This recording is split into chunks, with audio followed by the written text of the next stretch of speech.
एक राज्य में एक सुल्तान रहा करता था। वह अपनी प्रजा को कभी सुखी नहीं रख पाता था। वो अपनी प्रजा को काफ़ी ज़्यादा प्रताड़ना दिया करता था, उनसे काफ़ी ज़्यादा कर वसूलता था और वह काफ़ी ज़्यादा कुरूप था और दुष्ट भी था। उसकी प्रजा कभी खुश नहीं रहा करती थी।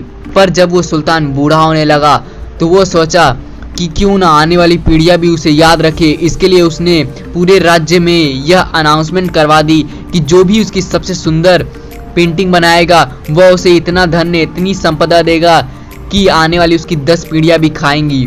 पर उसने साथ में यह भी ऐलान करवाया, ये भी अनाउंसमेंट करवाया कि अगर उसकी पेंटिंग खराब बनी और जिस भी पेंटर ने उसे बनाया उसको वो मौत की सज़ा देगा।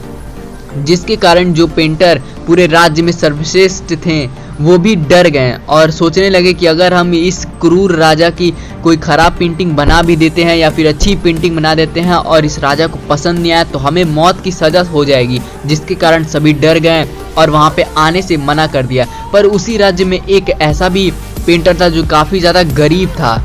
उसने यह सोचा कि क्यों ना मैं सुल्तान की पेंटिंग बनाकर इसे दिखाऊं और क्या पता मैं धन से एकदम परिपूर्ण हो जाऊं।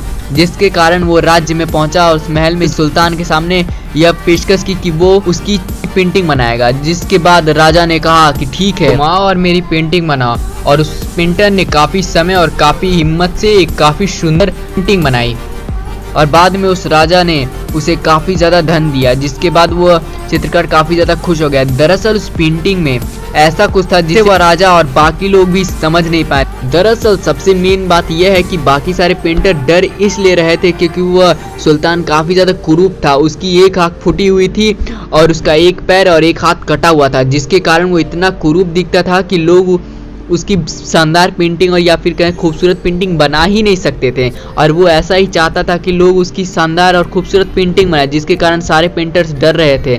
पर आखिर में इसने ऐसी कौन सी पेंटिंग बना दी जिससे सारे लोग खुश हो गए और वो राजा भी।